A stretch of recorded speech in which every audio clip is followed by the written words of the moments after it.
Olá pessoal, sejam muito bem-vindos a mais esta aula de biologia. Nós vamos dar início a uma série de aulas sobre ecologia e eu vou deixar aqui no canal em uma playlist para que vocês possam acessar com mais organização e assim conseguir obter o melhor resultado possível nos seus estudos, tá bom? Então, essa aulinha é uma aulinha bem básica, bem rapidinha, a respeito de conceitos sobre ecologia, tá? Então, a primeira coisa que nós temos que saber é a ecologia, né? Ela vem derivada de uma palavra grega, né? Que tem oikos, quer dizer casa, e logos quer dizer ciência. Então, basicamente, é a ciência que estuda a nossa casa. E a nossa casa é o meio ambiente, a nossa casa, tá? É o ambiente que nós vivemos. Então, basicamente, a ecologia estuda as relações entre os seres vivos e desses com o ambiente em que vivem. Então, nós vamos estudar ser vivo com ser vivo, nas chamadas relações ecológicas. Vamos estudar também a relação dos seres vivos com o ambiente e do ambiente com os seres vivos de modo geral. Esse infográfico aqui resume o que vem a ser a ecologia, certo? É muito importante observar que nos dias de hoje, né, nós temos a ecologia como uma área da biologia em um grande destaque. Porque basicamente todos os noticiários, né, tudo que a gente vê na mídia, na internet, na televisão, né, nos jornais, alguma coisa em ecologia está sendo destacada. Eu destaco aqui, na verdade, este lema, né, conhecer para preservar.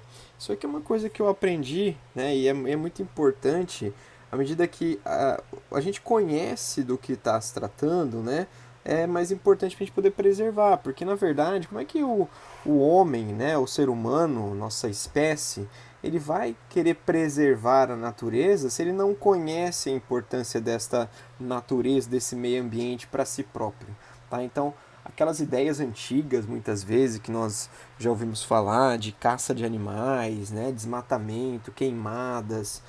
Hoje ainda existe, obviamente, né, mas tem muito menos força hoje do que no passado. No passado existia uma cultura de depredação do meio ambiente porque achava-se que aquilo era um recurso infinito e o homem podia, né, a seu bel prazer ou a sua vontade acabar com tudo que tinha ao redor, né? Quanto mais mato, seria menos evolução, menos civilização e o importante era derrubar tudo, né? A gente sabe hoje que não é muito bem assim, tá? Então, é uma ciência com grande repercussão nos meios de comunicação. Fiquem bem atentos ao tema ecologia, muitas vezes para sua redação, tá? Porque nas redações, aquele contexto, né, que é chamado repertório sociocultural, muitas vezes pode ser abordado algum tema de ecologia. Destaco aqui para vocês o desmatamento, o efeito estufa, o buraco da camada de ozônio, que não é bem um buraco, diga-se de passagem, é uma região mais delgada dentro da camada de ozônio, que permite a passagem de radiação ultravioleta com muito mais intensidade. A discussão sobre a exploração, extinção de espécies, comércio de animais silvestres, tá? A poluição das águas, que de modo geral é um problema, visto que a gente imagina que a água é um recurso infinito, né? Então essa poluição um dia vai a desaparecer, tá? Fique bem claro que a gente às vezes fala, né, de uma maneira sem conhecer, que a água vai acabar no nosso planeta, certo? Isso é uma afirmação um pouco complicada, visando que nós temos 3/4 de água que recobre a superfície da Terra. Então, dificilmente a água vai acabar no nosso planeta, mas imagino que a água potável ela possa se extinguir, né? Ou ela possa se tornar um recurso finito, nos trazendo muitos problemas no futuro, tá? E sustentabilidade é uma palavrinha também que está na moda, é uma palavrinha que pode ser cobrada aí na sua redação, tá? Porque essa figura, gente, ela marca o que quer saber, o que se imagina a respeito de sustentabilidade, né? Você tem aqui um engravatado, geralmente representando um homem de negócios, né? Um homem que toma grandes decisões ali na nossa sociedade, segurando uma árvore, mostrando que esse cara aqui, esse engravatado que toma as decisões, que é o dono das grandes empresas, os grandes conglomerados, ele simplesmente pode ter um pensamento de preservação e de, na verdade, sustentabilidade, que por preservar é simplesmente não mexer, não tocar, ok?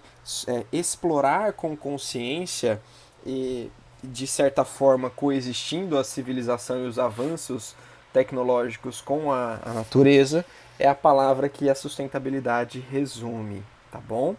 E aqui nós temos a parte de níveis de complexidade dos seres vivos, começando do mais baixo, mais básico, o átomo, que é a unidade formatora da matéria, né, que você aprende não só em biologia, mas principalmente na química, tá? Esse átomo, ele vai se juntando, esses átomos, né, os principais deles, vamos lembrar aqui, nós temos o CHOMPS, carbono, hidrogênio, oxigênio, nitrogênio, fósforo e enxofre, que são os átomos ou elementos principais formadores da vida, tá? Então nós temos ainda que esses átomos vão se agrupar em moléculas. Então, molécula, por exemplo, a água, né? Molécula, o oxigênio, molécula, a parte de moléculas orgânicas, como carboidratos, como lipídios, como proteínas, tá? Entre outros, tá bom?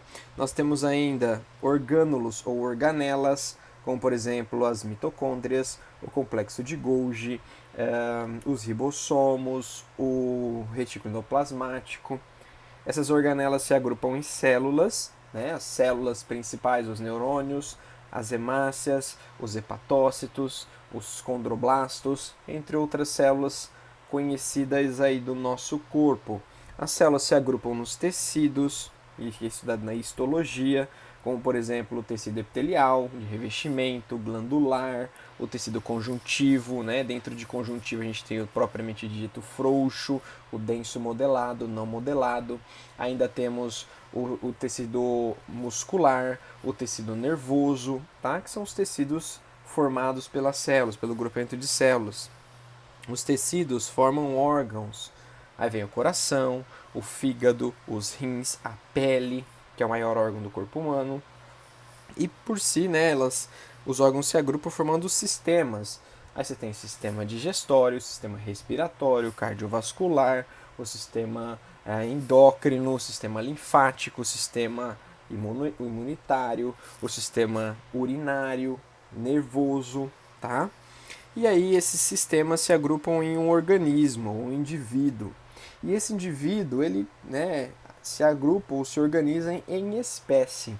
Espécies são seres semelhantes fisiologicamente, anatomicamente e geneticamente que podem manter relações, né, relações sociais, relações afetivas, relações reprodutivas e gerar principalmente, né, essa é a parte mais importante, gerar descendentes férteis. Porque se eles não gerarem descendentes férteis, eles não serão considerados da mesma espécie. Depois, esses organismos se agrupam em populações, né? População é um conjunto de vários indivíduos da mesma espécie, tá bom? A comunidade são várias populações coexistindo em um mesmo ambiente. O ecossistema, que são a comunidade, ou seja, os seres vivos interagindo com os fatores abióticos, os fatores não vivos, como luminosidade, temperatura, salinidade, pressão e assim por diante. E finalmente, o que a gente chama de biosfera, tá? Que é onde os ecossistemas se organizam e biosfera passa a ser o local mais complexo da vida no planeta, tá bom? Essas seriam as definições principais. Nós vamos falar um pouquinho sobre os conceitos. Então, primeira coisa, conceito de população. População é o conjunto de indivíduos da mesma espécie que vivem em determinada área geográfica. Então, para eu delimitar indivíduos da mesma espécie pertencem à mesma população, eu tenho que envolver a área geográfica na parada, tá? Então, se eu não colocar área geográfica, pode ser que não pertença à mesma população. Um exemplo, né? Vamos colocar aqui de ser humano. Seres humanos somos da mesma espécie. Porém, aqueles que moram em Campo Grande fazem parte da população de Campo Grande. Aqueles que moram em São Paulo fazem parte da população de São Paulo. De modo geral, o ser humano não é muito comparável ou muito exemplificável dentro da ecologia, porque nós temos maneiras, né, de driblar a seleção natural, nós já comentamos isso na ecologia, então fica um pouco complicado fazer esse tipo de comparação, mas, né, teoricamente, morando em áreas geográficas distintas, muito dificilmente esses seres se reproduziriam, e a tendência é que essas populações ficassem cada vez mais distantes por um processo de especiação alopátrica e assim tornassem-se espécies diferentes, tá? Mas o exemplo que eu dei aqui é bem simples, as zebras, tá? Em uma população de zebras na África, por exemplo, no Kalahari, né, que é uma região da África, especificamente, tá? E nós temos aqui, por exemplo, a população de ipês amarelos lá no Pantanal, que pelos populares ali, os nativos, são chamados de paratudo. Tá? O ipê amarelo é o paratudo, portanto, uma população de ipê amarelo é um paratudal, que se estende lá por longas áreas no nosso Pantanal, tá bom? O próximo conceito aqui é o conceito de comunidade. O que é uma comunidade, então?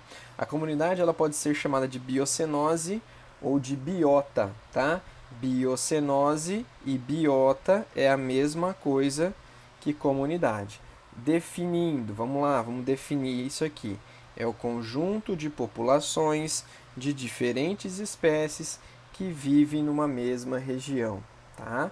Então são várias populações aqui, são várias populações. Então, por exemplo, aqui nessa figura nós temos um recife de coral, tá? Então no recife de coral você tem, por exemplo, peixes de diversas espécies, você tem corais de diversas espécies, você tem poríferos de diversas espécies, tá? Você tem crustáceos aqui dentro também, certo? Você pode ter até mesmo outros bichinhos aqui, pequenas larvas, né, de outros anelídeos marinhos, por exemplo, tá bom?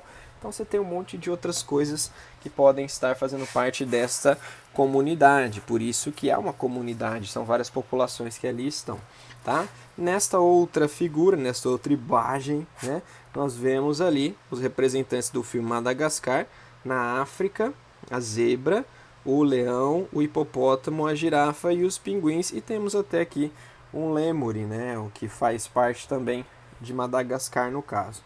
Então aqui nós temos representantes da população de zebra, da população de leões, da população de hipopótamos, da população de girafas, dos pinguins, dos lêmures. Então isso aqui é uma comunidade. Sem contar que temos árvores, temos grama, né? Temos vários vegetais ali. Então tudo isso é uma comunidade, tá bom? Não deixa de ser uma comunidade. E aí nós chegamos em um dos níveis mais elevados, que é ecossistema. O que é um ecossistema? Primeira coisa, temos que entender o que é biótopo. Biótopo, topo quer dizer lugar, bios quer dizer vida. Então, biótopo é o lugar que a vida se estabelece. Constitui os aspectos físicos, químicos, tá? Ou geoquímicos do meio. Por exemplo, no solo eu tenho água, eu tenho sais minerais.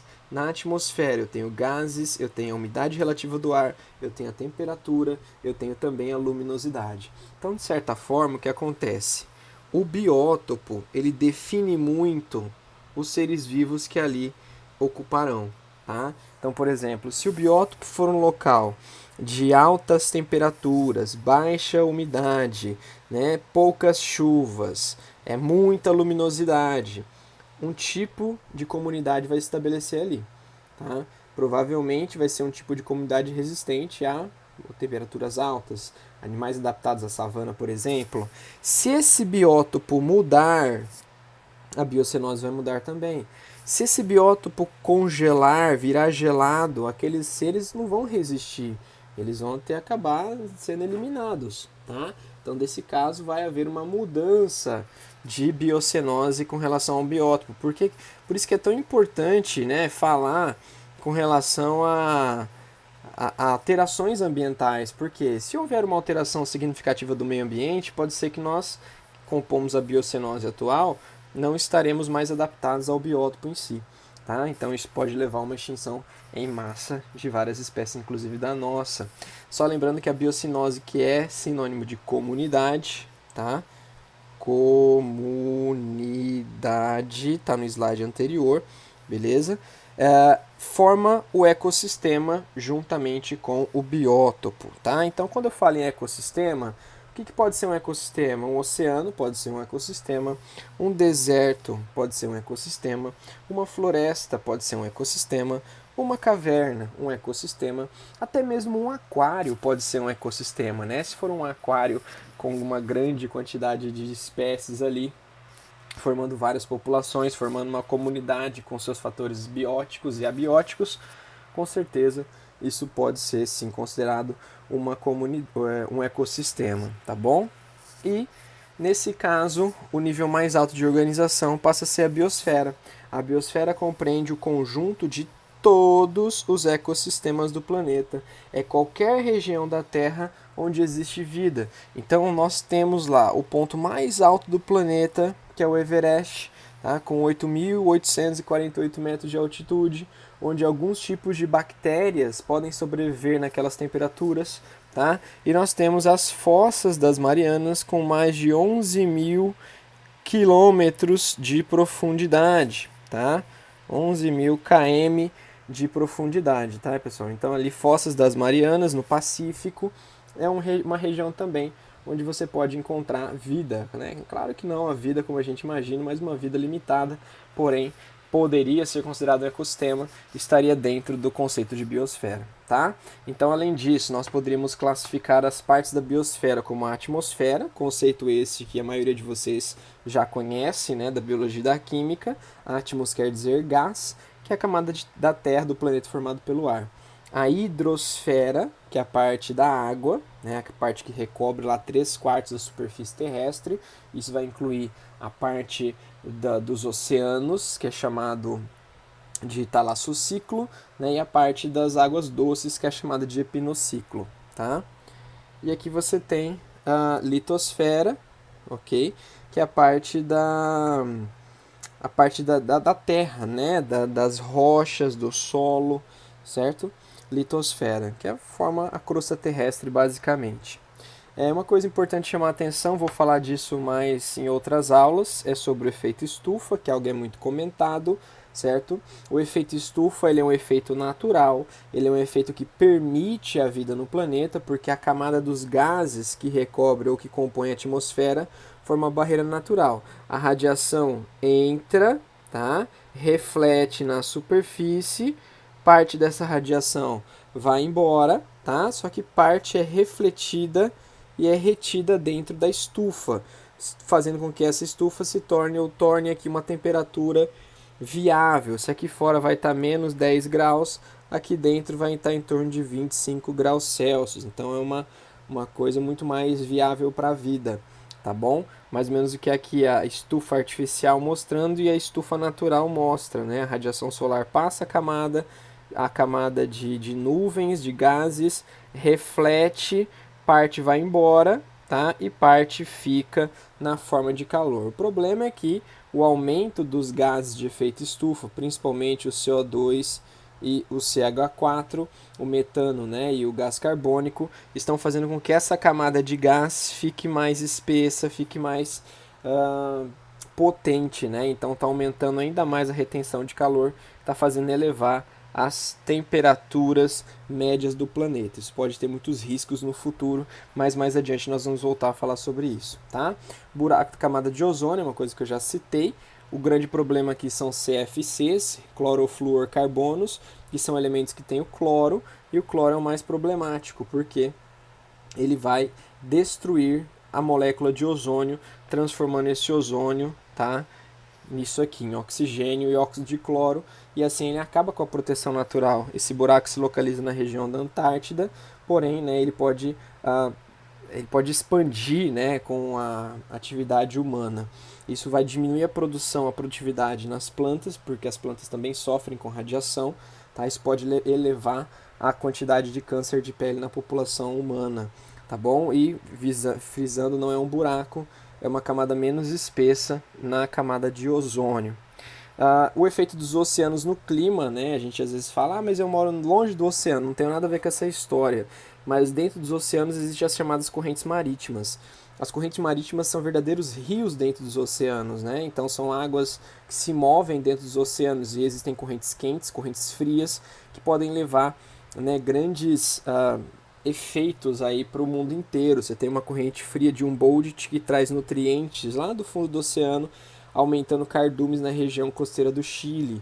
né? Você tem corrente quente do Golfo, que passa aqui no Golfo do México e vai até lá na Península Escandinava, evitando que os portos daquela região se congelem, tá? Sem contar outras correntes que existem para o mundo inteiro. Você tem aquele filme Procurando o Nemo, que eu sempre cito de exemplo, tem a corrente leste australiana, né? Que vai levar o Marlin e a Dory para Peshmerga, Wallaby Way 42 Sydney, né, que é onde o dentista mora, tá bom? Então tem essas relações. Se por acaso o nível dos oceanos aumentar, se o degelo acontecer realmente, essas correntes marítimas podem se perder, alterando grande parte, tá, econômica, tendo uma interferência muito grande no nosso planeta, tá bom?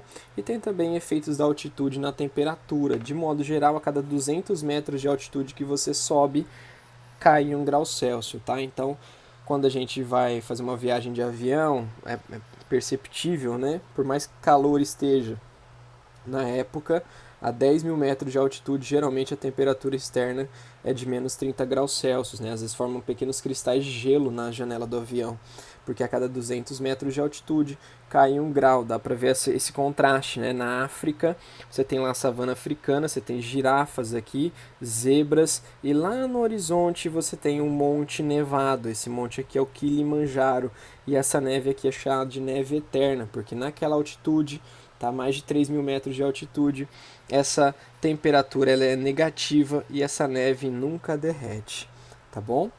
Bom, gente, é isso. Espero que vocês tenham gostado da nossa primeira aula de introdução de ecologia, tá? Dá uma curtida aí no vídeo, gostei, se inscreve aí no meu canal, tá bom? Ativa o sininho para você receber as notificações. Um grande abraço e até a nossa próxima aula. Tchau, tchau.